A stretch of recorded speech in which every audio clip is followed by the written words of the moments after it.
First of all, one thing you have to understand is that most of the things that they said were usually about AI. I would actually estimate about 70% of the things that they said were about AI. And one of the things that they first said was that this smartphone was going to be an agentic AI smartphone, mainly the S26 series. What they were talking about that were saying that AI will be able to understand your needs and cater the experience to your needs. One example that they put out was Now Brief, which I actually thought that it was very useful in your daily life. What Now Brief does, it can actually read your notifications and make catered schedules or on your calendar or timers and whatnot without you needing to tell it, which means that if you miss a meeting or a reminder and whatnot, it will create it for you without you even knowing, then reminding you about it later on. Not only that, Search to Search was upgraded, meaning that you can now even search multiple things at once. Last time when we were using it, you can actually Search to Search and select like one thing.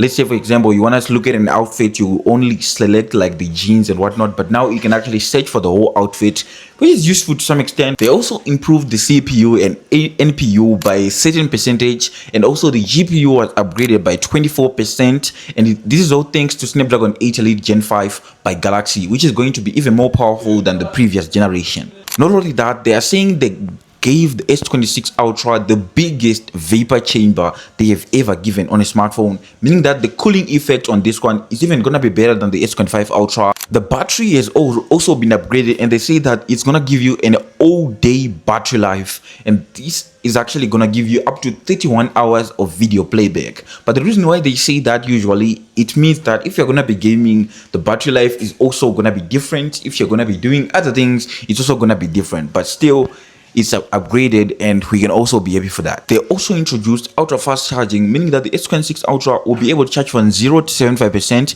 in 30 minutes, which is very fast. Cameras also improved to a large extent, but the major headline was obviously AI. Lastly, the major headline of Samsung Unpacked has to be the built-in privacy screen, which allows you to actually turn it on and turn it off whenever you want. It means that anyone who looks at your smartphone from a side won't be able to see what's on the screen. I feel like this is very useful, and one of the most groundbreaking things that I found out about that is that you can actually turn it on for certain applications, turn it off whenever you want, or even turn it on for notifications only, meaning that only a small part of your screen will be blurred out while the other screen can be shown to the person who is looking by the side.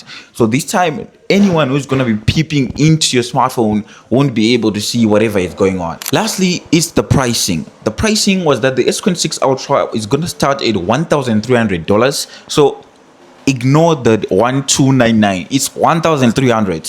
The S26 Plus is gonna go for 1,100, and the S26 is gonna go for $900, which is a solid starting price. But as time goes on, we already know it's gonna lower down, so it's still fine.